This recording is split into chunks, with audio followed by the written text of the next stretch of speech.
مولانا محمد صلی اللہ علیہ وآلہ وسلم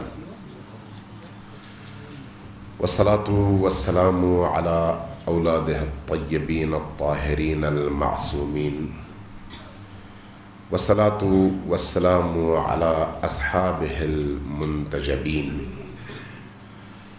قال اللہ تبارک و تعالی فی کتابہ المجید وهو اصدق القائلین وقولہ الحق. بسم اللہ الرحمن الرحیم.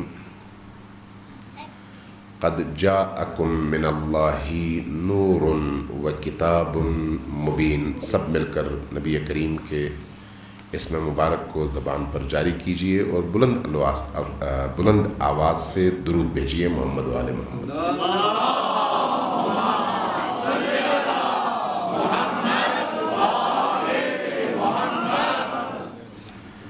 میں سب سے پہلے مری کے یعنی آپ تمام رسالت کے پروانوں کو، نبی کریم کے عاشقوں کو، اسٹیج پر تشریف فرما انتہائی محترم، مقدس اور لائق تحسین و ستائش علماء کرام کو اس مبارک محفل کے حوالے سے مبارکباد پیش کروں گا کہ اللہ تبارک و تعالیٰ نے آپ کو یہ سعادت عطا فرمائی کہ نبی مرسل کی یاد میں، ان کی میلاد کے لیے، ان کے ذکر کو عام کرنے کے لیے، ان کی محبتوں کو دلوں میں زندہ رکھنے کے لیے، ان کے عشق کی نورانیت سے اپنے قلوب کو، اپنے فکروں کو، اپنے اذہان کو، اپنے دلوں کو نورانی کرنے کے لیے اللہ نے آپ کا انتخاب کیا آج کی اس محفل کے انعقاد کے لیے، اور ہم سب کو یہ توفیق عطا فرمائی کہ ہم سب مل جل کر نبی کریم کی ذات اقدس کو یاد بھی کریں اور ان کی محبت اور ان کے ذکر سے اپنے لبوں کو اور اپنے قلوب کو نورانی بھی کریں. یہ سعادت ہے اور بہت بڑی سعادت ہے. جس کے دل میں محبت محمد نہیں ہے، مجھے حیرت ہوتی ہے یہ سوچ کر کہ میں اس کو انسان کہوں. انسان بدن کا نام نہیں ہے، شعور کا نام ہے. انسان ان دو ہاتھوں اور دو پاؤں پر مشتمل اس موجود کا نام نہیں ہے، بلکہ اس کے اندر موجود اس روح کا نام ہے جو اگر معرفت خدا اور معرفت محمد و آل محمد سے آراستہ ہو تو وہ انسان ہے، ورنہ حیوان ہے. اور اللہ نے ہم سب کا انتخاب اس طبقے میں کیا جس کو اس نے انسان قرار دیا. جس ہستی کی یاد میں، جس ہستی کی محبت میں اس وقت ہم جمع ہیں، وہ کون سی ہستی ہے؟ شاید بعض لوگ اپنی کج فہمی کی وجہ سے، کند ذہنی کی وجہ سے، غور و فکر نہ کرنے کی بنیاد پر، معلومات نہ ہونے کی وجہ سے، علم و معرفت سے محرومی کی وجہ سے یہ سمجھیں کہ وہ بھی ہماری طرح اور ہم بھی ان کی طرح انسان ہیں. لیکن یہ ایک ایسے فرد کا خیال تو ہو سکتا ہے جس کو تاریکیوں میں کچھ نظر نہ آتا ہو، لیکن ایسا انسان جس کو معرفت عطا ہو، جو کائنات کی خلقت کے مقصد کو سمجھتا ہو، جو اللہ کی ربوبیت اور بندگی اور اللہ کی ربوبیت اور خالقیت کے مقصد کو سمجھتا ہو، جو تخلیق کائنات کے مقاصد اور اہداف سے واقف ہو، وہ یقیناً اس شعور کی منزل تک پہنچ جاتا ہے کہ اگر نبی نہ ہوتے تو کچھ بھی نہ ہوتا.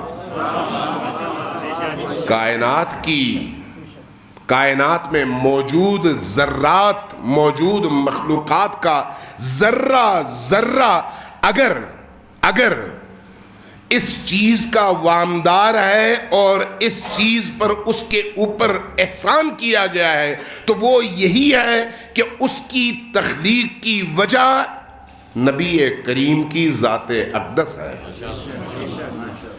نبی کریم کو ہم نے اپنی طرح سے نعوذ باللہ سمجھ لیا۔ نبی کریم کون ہے؟ نبی کریم وہ ہیں جو ہو سکتا ہے ہم یہ کہہ سکیں کہ اپنی خلقت کے اعتبار سے تمام نبیوں کے بعد آئے اور اس کا مقصد تھا، اس کا ہدف تھا، لیکن اپنی پیدائش کے اعتبار سے، اپنی بعثت کے اعتبار سے تمام انبیاء کے بعد آئے۔ اس لیے تمام انبیاء کے بعد آئے کہ آ کر یہ کہہ سکیں کہ سابقہ تمام انبیاء اگر آئے تو میرے طفیل آئے اور میرا پیغام لے کر آئے، اور میں ان کے اس لائے ہوئے پیغام کو مکمل شکل میں لے کر اب آیا ہوں تاکہ تا قیام قیامت آنے والی انسانیت کو نور بھی دے سکوں اور ہدایت کا رستہ بھی بتا سکوں۔ لیکن جب ہم خلقت کے اعتبار سے دیکھتے ہیں تو وہ خلقت کے اعتبار سے وہ ہستی ہیں جو جب کچھ نہ تھا تو اللہ نے اس کو پیدا کیا تھا۔ محی الدین ابن عربی عرفاء اور صوفیہ میں بہت بڑا نام ہے، علماء کرام جانتے ہیں۔ ان کی کتابیں سمجھنے کے لیے عقل کی اور فہم کی ضرورت ہوتی ہے۔ ہر شخص ان کے ان معارف اور معارف کی بلندی تک پہنچنے سے قاصر ہے۔ محی الدین ابن عربی فرماتے ہیں کہ جب کچھ نہ تھا، یہ جو لفظ کچھ ہے یہ بھی نہ تھا، توجہ ہے آپ کی؟ جب زمانہ نہ تھا، زمانہ کیا ہے؟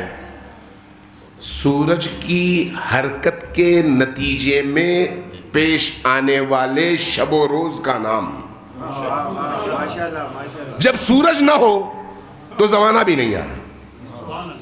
جب سورج نہ تھا، سورج کی شعاعیں نہ تھیں، آسمان نہیں تھا، زمین نہیں تھی، فرشتے نہیں تھے، مخلوقات نہیں تھے۔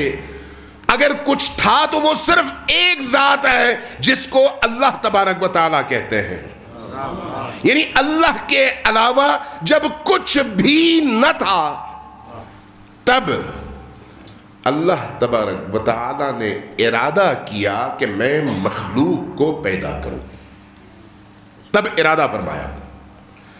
اس ارادے الہی کے نتیجے میں چونکہ وہ خود نور ہے، اللہ نور السماوات والارض، اللہ خود نور ہے، لہذا اس نور ازلی اور ابدی نے جب خلق کرنا چاہا تاکہ خالق بن سکے، خالق کی مصداق بن سکے۔ خالق اس کو کہتے ہیں جو خلق کرے۔ جب کچھ نہ تھا تو وہ تھا، اور جب وہ تھا تو اس نے ارادہ کیا خالق بننے کا، تو پہلی مخلوق جس کو اس نے خلق کیا وہ نور ہے جس کو نور محمد کہتے ہیں۔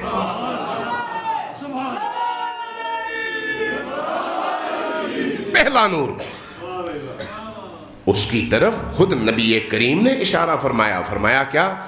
اول ما خلق اللہ نوری، پہلی چیز جس کو اللہ نے خلق کیا وہ میرا نور ہے۔ اللہ جب خالق بنا تو نبی کریم کو پیدا کر کے، خلق کر کے، وہ بے نیاز ہے، اللہ بے نیاز ہے، لیکن احادیث قدسیہ کہتی ہیں کہ اللہ نے یہ فرمایا کہ کنت کنزا مخفیا، میں چھپا ہوا ایک ایسا خزینہ تھا جس کو شوق ہوا یا جس نے ارادہ کیا کہ میں پہچانا جاؤں، جب اس نے ارادہ کیا کہ میں پہچانا جاؤں تو پہچاننے والا تو ہونا چاہیے نا، پہچاننے والا نہ ہو تو وہ کیسے پہچانا جائے؟ لہذا اس نے اس کو پیدا کیا جس میں یہ اہلیت تھی کہ وہ اس نور کو پہچان سکے، اور وہ نبی کریم کی ذات اور ان کا نور اقدس ہے، پہلا نور۔ ذرا غور کیجئے گا، آپ جب روح کی خلقت کے حوالے سے بات کرتے ہیں نا تو آپ قرآنی آیات کی روشنی میں کہتے ہیں عالم ذر، عالم ذر میں یہ روح موجود تھی، موجود تھی تو کسی نے خلق کیا تھا تو تھی نا، خالق تو موجود ہے، تو آیا تمام روحوں کو یکدم اس نے خلق کیا یا پھر یکے بعد دیگرے خلق کیا؟ یقیناً ایک ترتیب سے خلق کیا، اس لیے کہ اس کے مدبر ہونے کی ایک بہت بڑی دلیل کائنات کا ترتیبی خلق ہونا ہے۔ کائنات میں کوئی بھی چیز اگر آپ دیکھیں وہ نظم کے ساتھ ہے، بے نظمی کے ساتھ نہیں۔ دن اور رات میں نظم ہے، اوقات میں نظم ہے، پیدائشوں میں نظم ہے، روزی میں نظم ہے، بارشوں میں نظم ہے، زمین کی حیات اور ممات میں نظم ہے۔ کائنات پورے کا پورا ایک نظم کے تحت چلتا ہے اور وہ خود اس کا ناظم ہے۔ اس ناظم ہستی نے جو پہلی شے خلق کی جس سے وہ پہچنوایا گیا، وہ شے یا وہ ہستی کون ہے؟ نور محمد۔ اور اس کے بعد یہ بات کون کرتا ہے؟ یہ بات کرنے والی ہستی محی الدین ابن عربی ہے۔ ان کی یہ بات تمام اسلامی تعلیمات کے بالکل عین مطابق، احادیث سے ماخوذ، وہی پھر آگے بیان فرماتے ہیں، کہتے ہیں کہ اس کا مطلب یہ ہے کہ صادر اول یعنی مخلوق اول، پہلی خلقت نبی کریم کی ذات، اور اس کے بعد ظاہر ہے دوسری خلقت، پھر تیسری خلقت، پھر چوتھی خلقت، پھر پانچویں خلقت، یہ کے بعد دیگرے، ان کے درمیان جدائی نہیں ہے، فاصلہ نہیں ہے، ان کی خلقت کے جو اجزائے ترکیبی ہیں وہ ایک ہی ہیں، ایک دوسرے سے جدا نہیں ہیں۔ لہذا خود محی الدین ابن عربی کہتے ہیں کہ جب دوسری خلقت یعنی پہلی خلقت اور پہلی مخلوق صادر اول جو اس ہستی سے فعال لما یرید سے صادر ہوا، وہ فعل اول کیا ہے؟ نبی کی ذات۔ فعل ثانی اور صادر ثانی کیا ہے؟ فرمایا خود نبی فرماتے ہیں انا وعلی من نور واحد، میں اور علی ایک ہی نور کے دو حصے ہیں۔ دوسری مخلوق علی ابن ابی طالب۔ اب ذرا تشریح ہے خلقت ثالث و رابع و خامس خود نبی کریم کی زبان مبارک سے سنیں۔ نبی کریم نے کیا فرمایا؟ نبی کریم کے بارے میں قرآن کہتا ہے نا وَمَا يَنْتِقُ عَنِ الْهَوَىٰ إِنْ هُوَ إِلَّا وَحْيٌ يُوحَىٰ۔ نبی کریم اپنی مرضی سے، اپنی خواہش سے بات نہیں کرتے، نبی کریم کی خواہش بھی اللہ کی خواہش ہوتی ہے۔ نبی کریم لب کھولتے ہیں تو اللہ کی خواہش کی بنیاد پر، آنکھیں کھولتے ہیں اللہ کی خواہش کی بنیاد پر، آنکھیں بند کرتے ہیں اللہ کی خواہش کی بنیاد پر، لب بند کرتے ہیں اللہ کی خواہش کی بنیاد پر۔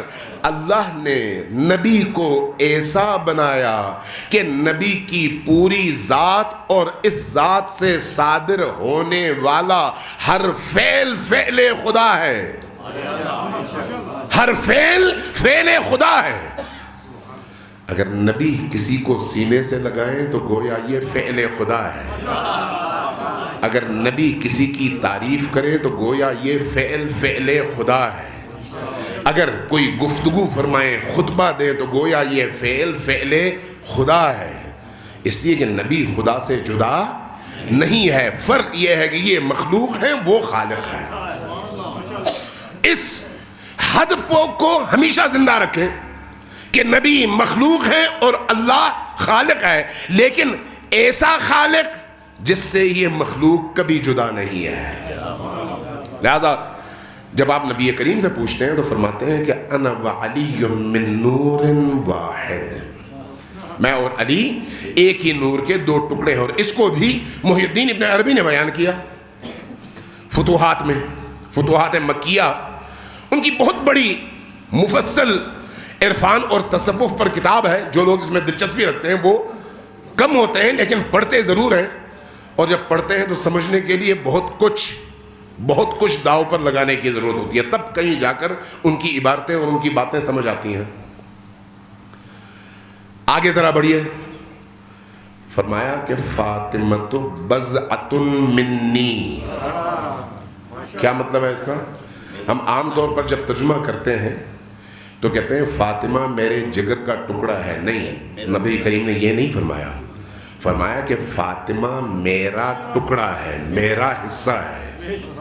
یہ حصہ نبی کریم سے جدا نہیں ہے، نہ خلقت کے اعتبار سے جدا ہے اور نہ پریکٹیکل لائف میں جدا ہے۔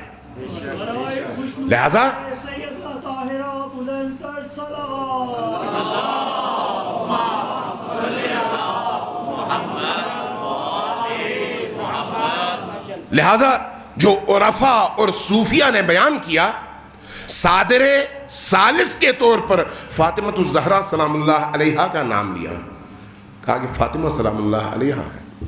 اس کے بعد چوتھی اور پانچویں خلقت امام حسن اور امام حسین علیہم السلام کا نور نورانی اور نور اقدس ہے۔ اس لیے نبی کریم نے دونوں کے حوالے سے فرمایا، اگرچہ یہ معروف اور زیادہ زبان زد عام امام حسین کے حوالے سے ہے، لیکن امام حسن کے حوالے سے بھی ہے کہ انا من حسن و حسن منی، انا من حسین و حسین منی، دونوں کے بارے میں ہے۔ اور اسی طرح سے دونوں شہزادوں کے بارے میں جو احادیث ہیں، ان احادیث کی طرف میں نہیں جاتا اس وقت، چونکہ میرا موضوع وہ نہیں ہے، میں ترتیب سے آپ کا ذہن بنا کر آگے بڑھنا چاہتا ہوں کہ اللہ نے ہمیں جس نعمت سے نوازا ہے، اس نعمت کو سمجھنے کے لیے شعور کی ضرورت ہوتی ہے، شور شرابے کی نہیں، شعور کی ضرورت ہوتی ہے۔ اس لیے جب ہم روایات میں پڑھتے ہیں کہ حضرت آدم اور حوا ایک دوسرے سے بچھڑے اور اللہ تبارک و تعالی نے حضرت آدم کو توبہ کرنے کے لیے کچھ اسماء سکھائے، تو روایات کہتی ہیں کہ وہ اسماء انہی اصحاب خمسہ کے اسماء مبارک تھے۔ فرمایا کہ یا آدم کہیے، اللہ کی بارگاہ میں ان آیات کی طرف میں نہیں جاتا، چونکہ پھر میری بات بڑی لمبی ہو جائے گی۔ انہی اسماء کی تشریح میں جو مفسرین نے گفتگو کیا ہے، اس میں اگر ہم جائیں تو بات لمبی ہو جائے گی، لیکن حضرت آدم کی توبہ اگر قبول ہوئی تو تب ہوئی جب آپ نے ہاتھ اٹھا کر دعا کی اور فرمایا کہ یا حمید بحق محمد ویا عالی بحق علی ویا فاطر بحق فاطمہ ویا محسن بحق الحسن ویا قدیم الاحسان بحق الحسین۔ اصحاب کسا، اصحاب خمسہ، جن کے بارے میں تمام شیعہ اور سنی راویوں نے اس حدیث کو نقل کیا ہے، جس کو آپ حدیث کسا بھی کہتے ہیں، اور اہل البیت کا تعارف بھی جن احادیث کو آپ قرار دیتے ہیں، جن کی بنیاد پر حضرت ام سلمہ کے گھر میں جب آیت نازل ہوئی اہل البیت کے حوالے سے، تو نبی پاک صلی اللہ علیہ وآلہ وسلم نے ان 5 ہستیوں کو، یعنی اپنے علاوہ ان 4 ہستیوں کو جمع کیا، چادر یمانی کے نیچے لیا، اور تب گھر تھا حضرت ام ایمن کا یا حضرت ام سلمہ کا، جب نبی کریم نے فرمایا کہ یا اللہ ہؤلاء اہل بیتی، یہ میری اہل البیت ہے، تب بخاری شریف کی یہ روایت ہے، امام بخاری نے نقل کیا ہے، فرماتے ہیں کہ حضرت ام سلمہ نے نبی کریم کو مخاطب کر کے عرض کیا کہ یا رسول اللہ کیا میں بھی داخل ہو جاؤں؟ ام المومنین ام سلمہ بہت جلیل القدر خاتون، بہت جلیل القدر، جب عرض کیا تو فرمایا کہ انت علی الخیر، تم خیر کے رستے میں ہو، لیکن یہ اور ہیں تم اور ہو۔ یہ حقیقت ہے۔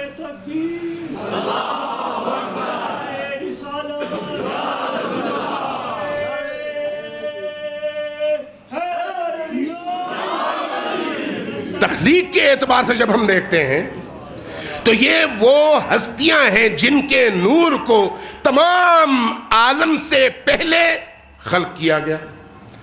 اب ذرا غور کیجئے گا، جن کو تمام عالم سے پہلے خلق کیا گیا ہو وہ موجود ہوں، یہ 5 انوار مقدسہ، آگے بھی اس کی تفصیل ہے، میں ابھی یہیں پر اکتفا کر رہا ہوں۔ باقی تمام مخلوقات کو ان کے بعد خلق کیا گیا۔ اب جب نور نبی کو خلق کیا گیا تو نور نبی کے سامنے باقی تمام مخلوقات کی تخلیق ہوئی، چاہے وہ کچھ بھی ہو، چاہے وہ کچھ بھی ہو۔ میرے لیے شہود ہو سکتا ہے، میرے لیے کوئی موضوع غیب کا موضوع بن سکتا ہے، اس لیے کہ میں آخر میں تخلیق کیا گیا ہوں، لیکن جو چیز میری نگاہوں کے سامنے تخلیق کی گئی ہو کیا وہ میرے لیے غیب ہے یا میرے لیے شہود ہے؟ جو چیز میرے سامنے، آپ میرے سامنے شہود ہیں یا غیب ہے؟ آپ شہود ہیں، میں شاہد ہوں۔ نبی کریم کی نگاہ میں جب تمام مخلوقات کو خلق کر دیا گیا تو اس کے بعد کوئی کہے کہ نبی غیب نہیں جانتے تھے، کیا مطلب ہے اس کا؟ جس کو تم غیب کہتے ہو اس کی تخلیق بھی نبی کی نگاہوں کے سامنے ہوئی ہے۔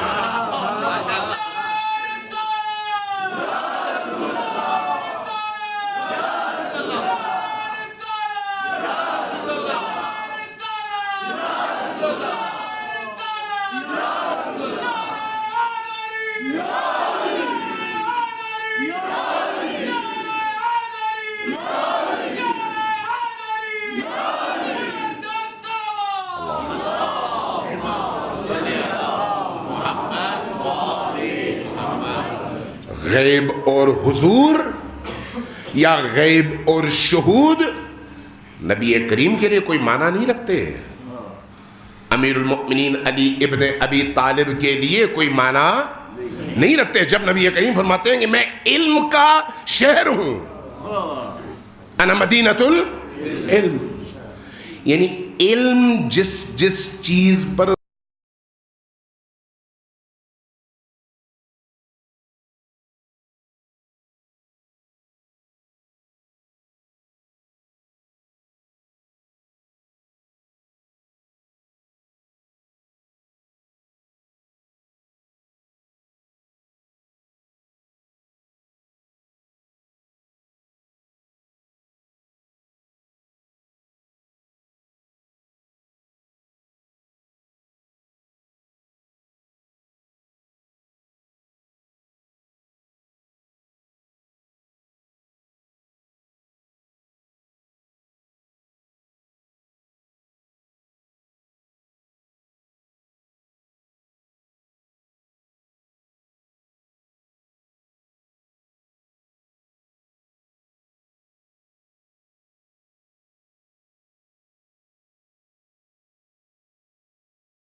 نہیں.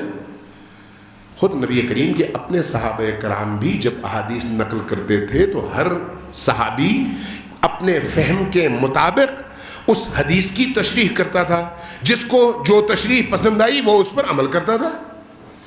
اس اعتبار سے خود قرآن کریم کی جمع کے حوالے سے، نقات کے حوالے سے، تعریف کے حوالے سے، قرآن کی تلاوت اور قراءت کے حوالے سے مختلف قراءتیں، مختلف تشریحیں، مختلف بیانات موجود ہیں اور صحابہ کے اختلافات کی بنیاد پر ہیں. لیکن کسی کو کسی کے حوالے سے برا نہیں کہتے. ٹھیک ہے، یہ ان کی قراءت ہے، یہ ان کی قراءت ہے.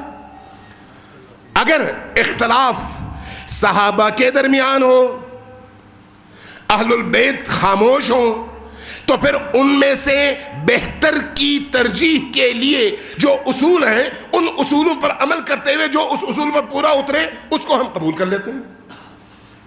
لیکن اگر اختلاف اہل البیت کی رائے اور صحابہ کی رائے میں ہو تو ترجیح ہم صحابہ پر اہل البیت کو دیتے ہیں، اور یہ ترجیح نبی کریم نے دیا ہے. یہ ترجیح خود اہل سنت کے یہاں بھی موجود ہے. جب آپ درود ابراہیمی پڑھتے ہیں تو کس طرح سے پڑھتے ہیں؟ اللہم صلی علی محمد وعلی آل محمد کما صلیت علی ابراہیم وعلی آل ابراہیم کہتے ہیں. یہ جو درود ابراہیمی ہے کیا خود یہ ترجیح نہیں ہے صحابہ پر اہل البیت کی؟ ہے یا نہیں ہے؟ تمام اہل سنت اس کے قائل ہیں. اس لیے جب آپ نماز پڑھتے ہیں تو نماز میں جب درود پڑھتے ہیں تو آل محمد کو شامل کر کے پڑھتے ہیں. جب تک آپ شامل نہ کریں آپ کی نماز نہیں ہوتی. کیا یہ ترجیح ہے یا نہیں؟ ترجیح حق اور باطل کی بات نہیں ہو رہی، ترجیح کی بات ہو رہی ہے. جب آپ اس اعتبار سے بعد کے علمی مسائل میں بھی انتخاب کی بات کریں گے تو ہمارا نقطہ نظر یہ ہوتا ہے کہ جہاں پر اہل البیت ہیں وہاں پر ان کی بات نبی کریم کے اس لیے زیادہ قریب ہے کہ وہ گھر کے تھے، صحابہ باہر کے تھے. یعنی اس بنیاد پر چونکہ وہ گھر والے گھر کا حال زیادہ جانتے ہیں، ہماری ترجیح میں وہ زیادہ آتے ہیں. ورنہ صحابہ کرام کی بہت بڑی تعداد ہے محدثین کے درمیان جن سے ہم اخذ حدیث کرتے ہیں اور اسی بنیاد پر فقہا فتاویٰ دیتے ہیں اور اس پر عمل کیا جاتا ہے. اختلاف کہاں رہ گیا؟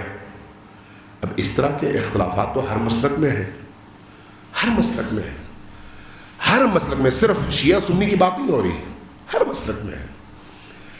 لہذا جب آپ اصول کی بات کریں گے تو حتیٰ فقہی میدان میں بھی یہ جو ائمہ اربعہ ہیں، امام مالک ہے، امام شافعی ہے، امام احمد ابن حنبل ہیں، امام ابو حنیفہ ہیں. پاکستان کے اندر حضرت امام ابو حنیفہ کے پیروکار زیادہ ہیں. مڈل ایسٹ میں مالکی بھی بہت بڑی تعداد میں ہے، حنبلی بھی بہت بڑی تعداد میں ہے، شافعی بھی بہت بڑی تعداد میں ہے. چونکہ ہمارے ہاں علم نہیں ہے، اس لیے اس علم کے نہ ہونے کی وجہ سے جہالت کا غلبہ ہو جاتا ہے، اور اس جہالت کے غلبے کی وجہ سے تعصبات بولتے ہیں، علم نہیں بولتا. جب تعصبات بولتے ہیں تو پھر جب کوئی قاری قرآن کی تلاوت کے آخر میں کہے صدق اللہ العلی العظیم تو لوگ کہتے ہیں یہ شیعہ ہو گیا، اور اگر کہے صدق اللہ العظیم تو کہتے ہیں یہ سنی ہے. بھائی صدق اللہ العلی العظیم جب کہا جاتا ہے تو علی العظیم سے مراد وہ علی عظیم ہے جس کو اللہ کہا جاتا ہے. آپ اس کا نام لیں تب بھی ٹھیک ہے، نہ لیں تب بھی ٹھیک ہے. اس میں شیعہ سنی مسئلہ تو نہیں ہے. تو مسئلہ کون بناتا ہے؟ وہ جو اندھا اور متعصب ہوتا ہے، وہ پھر اس کو رنگ دیتا ہے مسلک کا، وہ پھر اس کو رنگ دیتا ہے فرقے کا، اور اسی بنیاد پر پھر ساری عمارت کھڑی کرتا ہے. اور اس عمارت کو کھڑی کرنے کے بعد پھر جو ہے ایک دوسرے کے گریبانوں میں ہاتھ ڈالا جاتا ہے. ہاتھ کیوں ڈالا جاتا ہے گریبانوں میں؟ جو لوگ لڑاتے ہیں وہ کیوں لڑاتے ہیں؟ خدا کے لیے کوئی نہیں لڑ سکتا. خدا کے دین کا تقاضا خدا کے ماننے والوں کو لڑانا کبھی بھی نہیں ہے. خدا کے دین کا تقاضا کیا ہے؟ اللہ کی وحدانیت اور نبی کی رسالت پر ایمان رکھنے والوں کو آپس میں جوڑا جائے. محمد الرسول اللہ والذین معہ اشداء علی الکفار ورحماء بینہم. آپس میں رحیم، آپس میں مہربان، آپس میں رؤوف، ایک دوسرے کے ہمدرد، ایک دوسرے کے ہمدل، ایک دوسرے کے غمگسار. قرآن یہ کہتا ہے اگر کوئی ان پڑھ جاہل ملا آ کر اس بنیاد پر فرقوں کو ایک دوسرے کے مقابلے میں کھڑا کر کے لڑاتا ہے کہ یہ مسلک ایسا ہے وہ مسلک ویسا ہے، تو یہ قرآن پر عمل نہیں کرتا، قرآن کو پامال کرتا ہے. قرآن کو پامال کرتا ہے. ہم جب علمی اختلاف اپنی جگہ، علمی اختلاف کا تعلق بھی انسان کی فکر سے ہے. ایک بچہ ایک بڑے سے مختلف ہوتا ہے. آپ عام طور پر ایک بچے سے جس زبان میں بات کر رہے ہوتے ہیں ایک بڑے سے اس زبان میں بات نہیں کرتے. خود نبی کریم کی یہ حدیث آپ نے متواتر سنی ہے، اہل سنت کے ہاں بھی، اہل تشیع کے منابع روائی میں بھی، کہ نکلم الناس بقدر عقولہم. ہم لوگوں سے ان کی عقلوں کے مطابق بات کرتے ہیں، اس سے زیادہ نہیں. جس کا جتنا ہاضمہ ہے، سمجھ رہے ہیں، جتنا جس کا ہاضمہ ہے. آپ اگر عرفان و تصوف کی موشگافیاں کسی ایسے شخص کے سامنے بیان کرنا شروع کر دیں جس کو استنجا کا طریقہ نہیں آتا، تو اس پر تو قیامت ٹوٹ پڑی. اس کا اپنا مقام ہے، اس کا اپنا مقام ہے.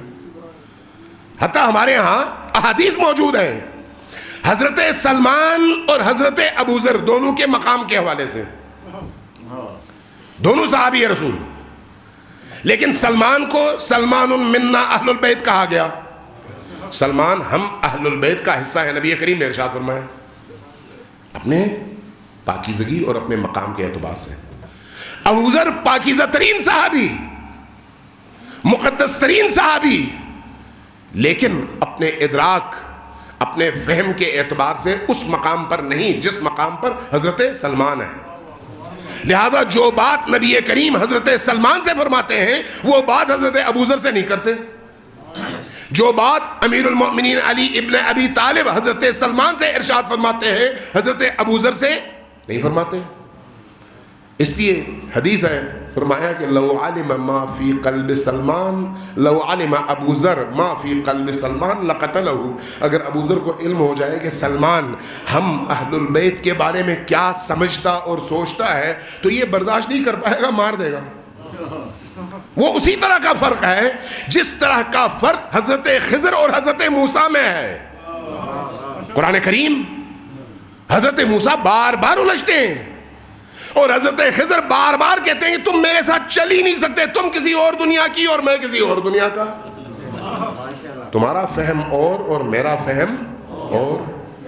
تین ہی واقعات سے حضرت خضر، حضرت سلمان، حضرت موسیٰ کو سمجھا دیتے ہیں کہ دیکھو تمہارا مقام اور ہے، رسالت تمہاری ذمہ داری ہے، تمہارا منصب ہے، عمل کرو، لوگوں کو دین پہنچاؤ، لیکن کائنات کے اسرار و رموز سمجھنا تمہارے کام بس کا نہیں ہے، یہ میرا کام ہے. افراد کی عقلوں میں فرق، افراد کے فہم و فراست میں فرق. جب انبیاء میں یہ ہے، جب صحابہ رسول میں یہ فرق موجود ہے، تو پھر آج کے معاشرے میں نہیں ہے.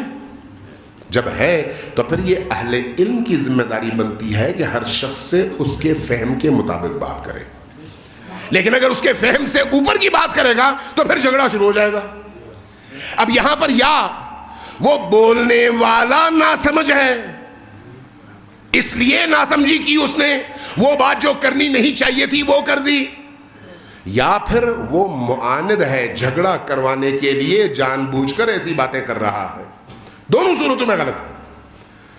لہذا اس اعتبار سے اگر آپ دیکھیں تو میں فقہی حوالے سے یہ جو چار ائمہ ہیں، امام ابو حنیفہ، امام احمد ابن حنبل، امام شافعی، امام مالک، ان کی فقہوں میں جتنا فرق ہے آپس میں، جتنا اختلاف ہے، کیا اس اختلاف کی وجہ سے ایک دوسرے کی گردن مارتے ہیں؟ نہیں۔ کعبۃ اللہ میں آپ جائیں،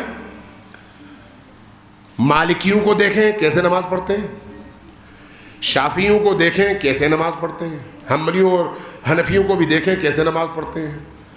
کچھ لوگ ہاتھ کھول کر، کچھ لوگ ہاتھ ناف پہ باندھ کر، کچھ لوگ ہاتھ سینے پر باندھ کر۔ یہ اختلاف کیوں ہے؟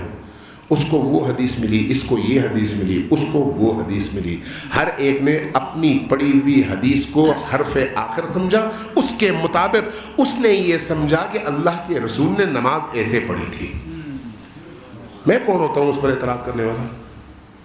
میں اپنے دلائل ضرور دوں، دلائل دینا علم کا نتیجہ ہے، لیکن ماننا نہ ماننا اس کی ذمہ داری ہے، میری ذمہ داری نہیں ہے کہ اس کو زبردستی منواؤں۔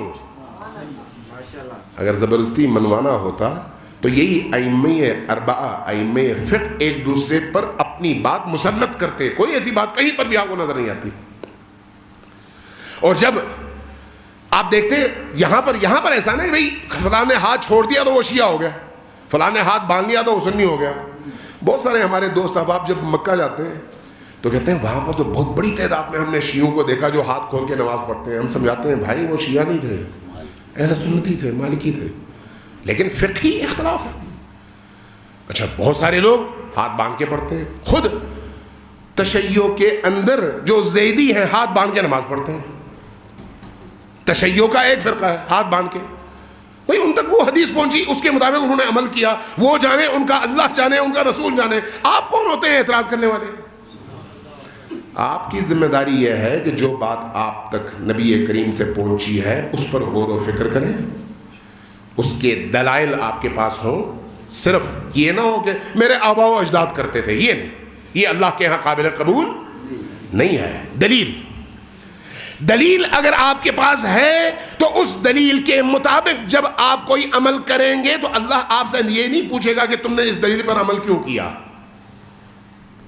یہ ضرور پوچھے گا کہ تم نے دلیل پر عمل کیوں نہیں کیا۔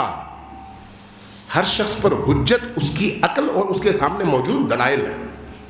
لہذا اس اعتبار سے جب آپ فقہی اختلافات کو دیکھتے ہیں تو ان پانچوں فقہوں میں جو مشترکات ہیں ان کی تعداد، فقہ اہل البیت جس کو آپ فقہ امام صادق اور امام جعفر کہتے ہیں، اور باقی ائمہ اربعہ، ان فقہوں میں جو اختلاف کا مقام ہے اس کی ٹوٹل تعداد آپ اگر گنیں تو وہ زیادہ سے زیادہ 7 سے 8% ہے۔ مشترکات کتنے ہیں؟ 92 سے 95%۔ اب مجھے یہ بتائیں، 92 سے 95% مشترکات پر کسی کی توجہ نہ ہو اور ان 4، 5، 6% اختلافات پر وہ پوری طرح سے فوکس کر کے لوگوں کو لڑائے، تو کیا وہ واقعی نبی کے امتی ہونے کا حق ادا کر رہا ہے یا نبی کے امت پر شب خون مار رہا ہے؟ یہ سوچیے۔ آئیے دوبارہ اپنے موضوع کی طرف پلٹ آتے ہیں۔ صلوات بھیجیے پر محمد و آل محمد۔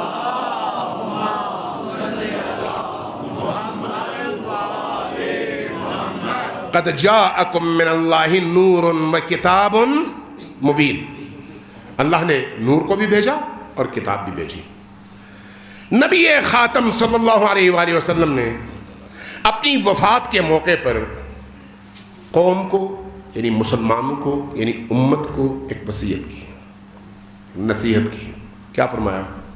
یہ حدیث جو میں ابھی بیان کرنے لگا ہوں متفق علیہ حدیث ہے شیعہ اور سنی دونوں کے درمیان۔ شیعہ کی جتنی بھی روایات کی کتابیں ہیں اور اہل سنت کی جتنی بھی روایات کی کتابیں ہیں، دونوں میں یہ حدیث موجود ہے اسی عبارت کے ساتھ۔ وہ کیا ہے؟ فرمایا کہ انی تارکن فیکم الثقلین، میں تمہارے درمیان 2 بھاری وزندار چیزیں چھوڑ کر جا رہا ہوں۔ 2 بھاری چیزیں، ثقلین، ثقل وزن ہو گیا۔ کتاب اللہ و عطرتی، ایک کتاب خدا ہے اور دوسری میری عطرت، اور آگے اطرت کی تشریح میں فرمایا وَإِطْرَتِي اہل بیتی، میری اہل البیت. اس سے آگے عجیب جملہ ہے، فرمایا ما ان تمسکتم بہما، جب تک تم ان دو چیزوں کو مضبوطی سے پکڑو گے. تمسکتم، تمسک مضبوطی سے پکڑنے کو کہتے ہیں، ڈھیلے ڈھالے انداز میں نہیں، مضبوطی سے پکڑنے میں.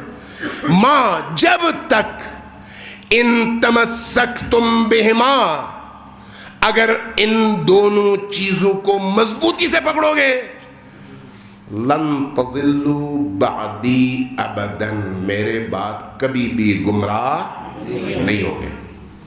یہ حدیث متفق علیہ ہے شیعہ اور سنی کے درمیان. ہمارے اہل سنت بھائیوں کے ہاں ایک اسی عبارت کے ساتھ، اس فرق کے ساتھ، یہ حدیث بھی منقول ہے، یہ حدیث بھی ذکر شدہ ہے. وہ کیا ہے؟ انی تارک فیکم الثقلین، کتاب اللہ و سنتی. لیکن سنتی کے لفظ پر مشتمل جو احادیث کی تعداد ہے وہ شاید 10% ہو روایت کے اعتبار سے، نقل کے اعتبار سے، اور جو اہل بیتی اطرتی و اہل بیتی پر مشتمل حدیث ہے وہ شاید 90% ہو. پرسنٹیج اتنی ہے، لیکن یہ حدیث بھی موجود ہے. اب اگر آپ غور کریں تو یہ سنتی کی برگشت بھی نبی کریم اور ان کی آل کی طرف ہوتی ہے، کسی اور کی طرف نہیں ہوتی. نبی کریم کی سنت، جو کچھ انہوں نے کام، جو کچھ انہوں نے انجام دیا، جو کچھ وہ انجام دیتے ہیں، ظاہر ہے اہل البیت ان کے باقیوں کی نسبت زیادہ حقدار ہیں کہ اس پر عمل کریں. اور تاریخ گواہ ہے کہ اہل البیت کے گھرانے نے ہی نبی کی سنتوں کو زندہ رکھا ہے. صحابہ کرام اہل البیت کے جانثار ہیں اور اہل البیت کے ساتھ رہے. لیکن اہل البیت وہ ہیں جن کی نشاندہی فرمائی. نبی کریم جب جا رہے تھے تو واضح طور پر یہ 2 علامتیں چھوڑ کر گئے، 2 نشانیاں چھوڑ کر گئے. اب یہ 2 نشانیاں خود یہ بتاتی ہیں کہ جب تک آپ قرآن کو مضبوطی سے پکڑیں گے گمراہ نہیں ہوں گے، بھٹکیں گے نہیں. جب تک آپ اہل البیت کو قرآن کے ساتھ پکڑیں گے بھٹکیں گے نہیں. بہت سارے اوقات میں ہم دیکھتے ہیں کہ شیعہ حضرات قرآن سے ذرا دور ہو جاتے ہیں، اور کچھ سارے نہیں، کچھ اہل سنت حضرات اہل البیت سے ذرا دور ہو جاتے ہیں. دونوں غلط ہیں. ان کو ایک دوسرے سے جدا کرنا ہی سب سے بڑا جرم ہے. یہ دونوں ایک ہیں، ایک دوسرے کے مبین اور مفسر ہیں. لہذا اہل البیت جو بیان کرتے ہیں وہ وہی قرآن ہے، اور قرآن جو بیان کرتا ہے وہ وہی ہے جو اہل البیت کہتے ہیں. ایک دوسرے کی تشریح، ایک دوسرے کا ساتھ دینے والی ہستی، ایک دوسرے کا ساتھ دینے والی چیزیں. اور نبی کریم کی متعدد ایسی احادیث ہیں جو ہمیں بتاتی ہیں کہ یہ 2 چیزیں حتی یردا علی الحوض، یہ 2 چیزیں ہمیشہ ساتھ رہیں گی، کبھی ان کے درمیان انفصال اور جدائی نہیں ہوگی، یہاں تک کہ حوض کوثر میں نبی کریم کی بارگاہ میں واپس آ جائیں، تب تک یہ دونوں چیزیں ساتھ ہی میں ہوں گی. یہ کیا بتاتی ہے؟ یہ بتاتی ہے کہ امویوں کے پروپیگنڈے کا شکار نہ ہونا. یہ جو تخت خلافت کے جھگڑے ہیں ان کے نتیجے میں اہل البیت نے ہمیشہ مار کھائی ہے. ایک تاریخی حقیقت ہے. امویوں کے دور میں جو پروپیگنڈا اہل البیت کے خلاف ہوا وہ پروپیگنڈا باعث بنا کہ امت کا ایک بہت بڑا حصہ اہل البیت سے نسبتاً دور ہو گیا. لیکن آج وہ دوریاں دوبارہ قربت میں تبدیل ہو چکی ہیں.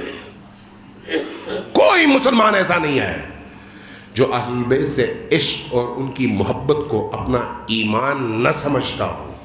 کوئی مسلمان، اگر ہے تو وہ ناصبی ہے، اگر ہے تو وہ خارجی ہو سکتا ہے، لیکن مسلمان کوئی نہیں ہے.